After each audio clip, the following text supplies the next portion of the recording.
on saving time. Greetings from Seneca to his friend Lucilius. Continue to act thus, my dear Lucilius. Set yourself free for your own sake.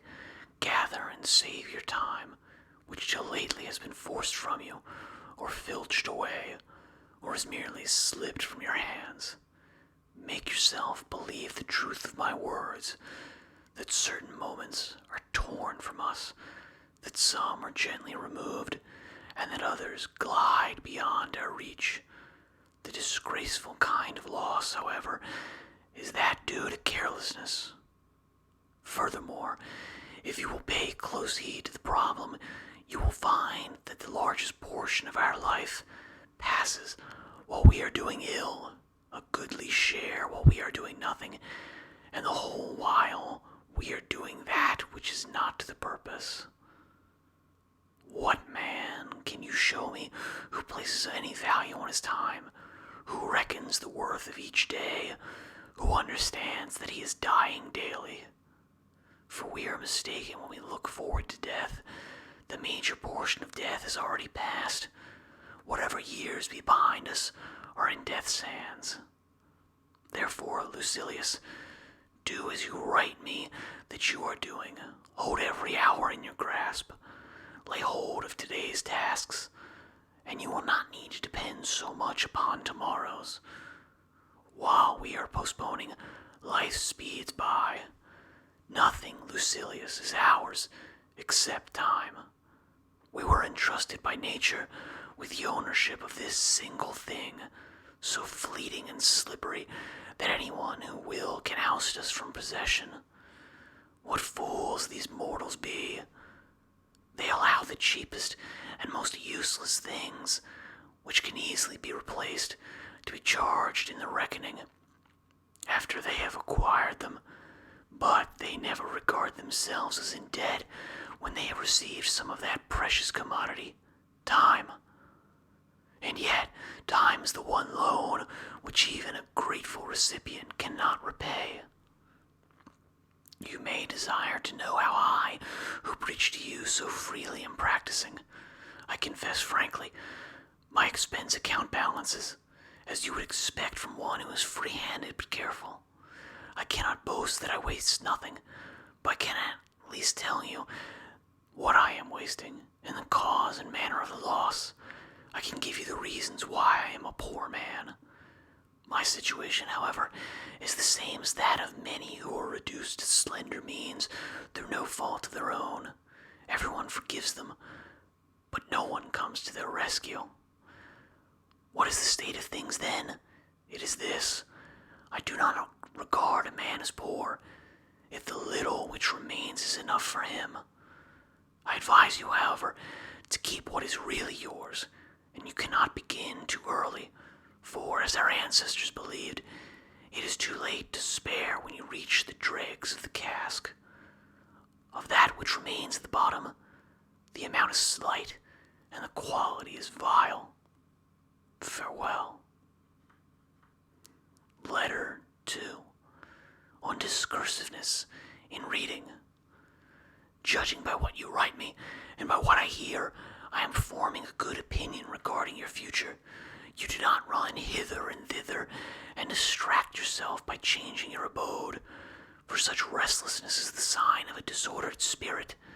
The primary indication, to my thinking, of a well-ordered mind is a man's ability to remain in one place and linger in his own company. Be careful, however, lest this reading of many authors and books of every sort may tend to make you discursive and unsteady. You must linger among a limited number of master thinkers and digest their works if you would derive ideas which show in firm hold in your mind. Everywhere means nowhere. When a person spends all his time in foreign travel, he ends by having many acquaintances but no friends. And the same thing must hold true of men who seek intimate acquaintance with no single author, but visit them all in a hasty and hurried manner.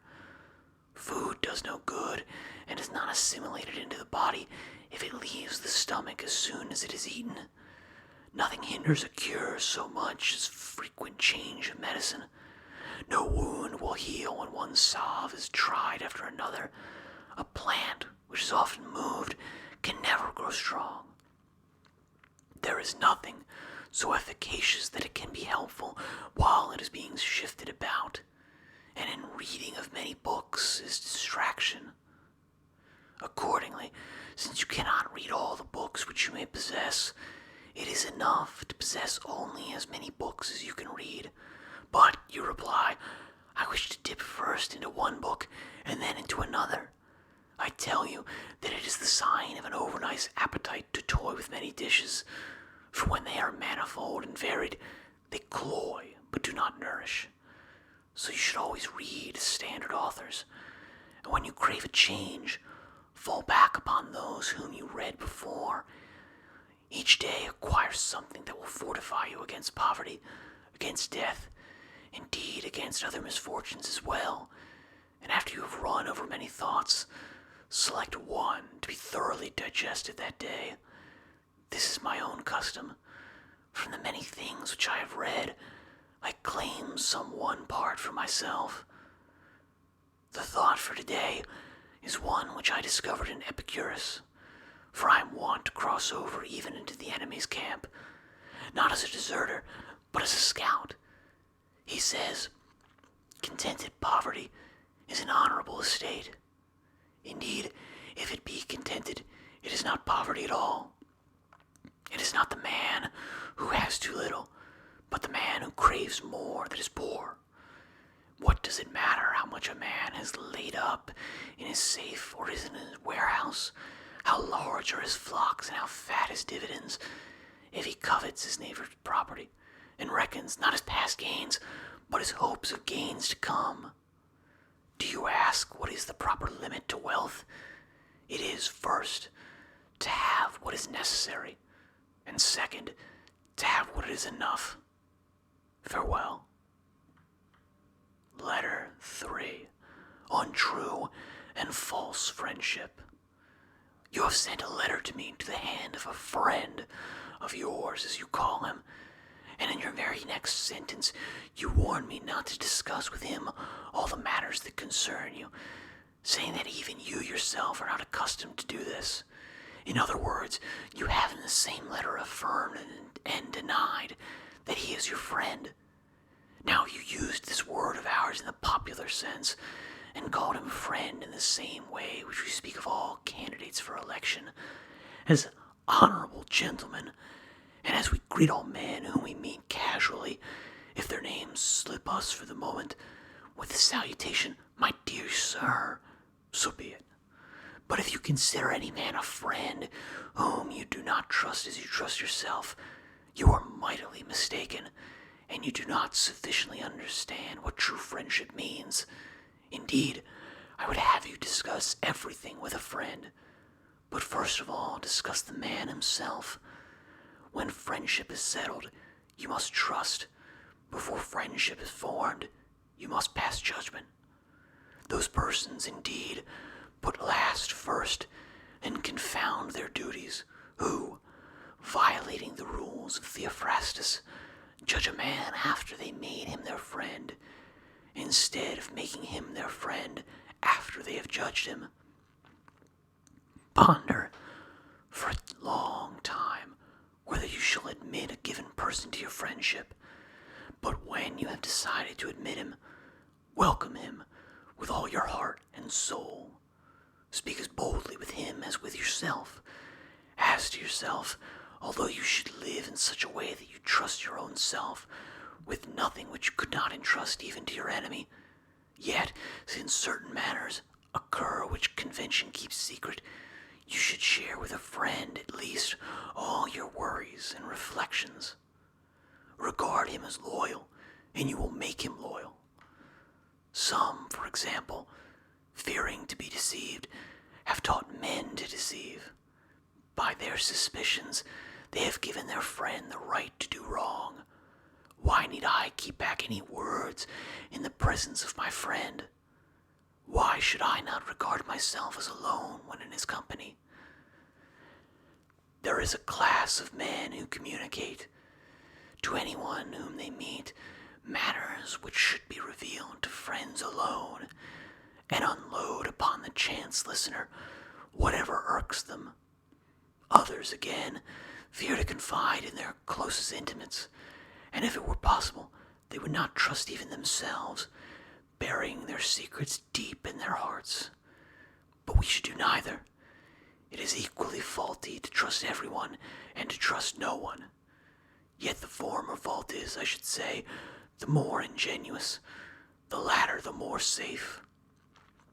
In like manner, you should rebuke these two kinds of men, both those who always lack repose and those who are always in repose.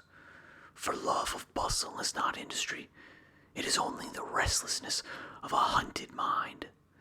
And true repose does not consist in condemning all motion as merely vexation. That kind of repose is slackness and inertia. Therefore, you should note the following saying, taken from my reading in Pomponius. Some men shrink into dark corners to such a degree that they see darkly by day. No man should combine these tendencies, and he who reposes should act, and he who acts should take repose. Discuss the problem with nature. She will tell you that she has created both day and night. Farewell. Letter 4. On the terrors of death. Keep on as you have begun, and make all possible haste, so that you may have longer enjoyment of an improved mind, one that is at peace with itself. Doubtless, you will derive enjoyment during the time when you are improving your mind and setting it at peace with itself, but quite different is the pleasure which comes from contemplation when one's mind is so cleansed from every stain that it shines. You remember, of course, what joy you felt when you laid aside the garments of boyhood and donned the man's toga and were escorted to the forum. Nevertheless, you may look for a still greater joy when you have laid aside the mind of boyhood and when wisdom has enrolled you among men. For it is not boyhood that still stays with us, but something worse, boyishness. And this condition is all the more serious because we possess the authority of old age, together with the follies of boyhood, yea, even the follies of infancy. Boys fear trifles, children fear shadows. We fear both. All you need to do is to advance. You will thus understand that some things are less to be dreaded, precisely because they inspire us with great fear. No evil is great, which is the last evil of all. Death arrives. It would be a thing to dread if it could remain with you. But death must either not come at all, or else must come and pass away. It is difficult, however, you say, to bring the mind to a point where it can scorn life. But do you not see what trifling reasons impel men to scorn life? One hangs himself before the door of his mistress. Another hurls himself from the housetop that he may no longer be compelled to bear the taunts of a bad-tempered master. A third, to be saved from arrest after running away, drives a sword into his vitals. Do you not suppose that virtue will be as efficacious as excessive fear? No man can have a peaceful life who thinks too much about lengthening it, or believes that living through many consulships is a great blessing. Rehearse this thought every day, that you may be able to depart from life contentedly, for many men clutch and cling to life, even as those who are carried down a rushing stream clutch and cling to briars and sharp rocks. Most men ebb and flow in wretchedness between the fear of death and the hardships of life. They are unwilling to live, and yet they do not know how to die. For this reason, make life as a whole agreeable to yourself by banishing all worry about it. No good thing renders its possessor happy unless his mind is reconciled to the possibility of loss. Nothing, however, is lost with less discomfort than that which, when lost, cannot be missed. Therefore, encourage and toughen your spirit against the mishaps that afflict even the most powerful. For example, the fate of Pompey was settled by a boy and a eunuch, that of Crassus by a cruel and insolent Parthian. Gaius Caesar offered Lepidus to bare his neck for the acts of the tribune Dexter, and he himself offered his own throat to Chaerea. No man has ever been so far advanced by fortune that she did not threaten him as greatly as she had previously indulged him. Do not trust her seeming calm. In a moment, the sea is moved to its depths. The very day the ships have made a brave show in the games, they are engulfed. Reflect that a highwayman or an enemy may cut your throat, and though he is not your master, every slave wields the power of life and death over you. Therefore, I declare to you, he is lord of your life that scorns his own.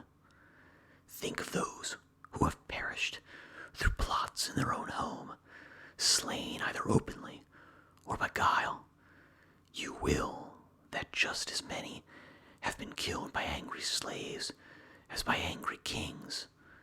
What matter, therefore, how powerful he be whom you fear, when everyone possesses the power which inspires your fear?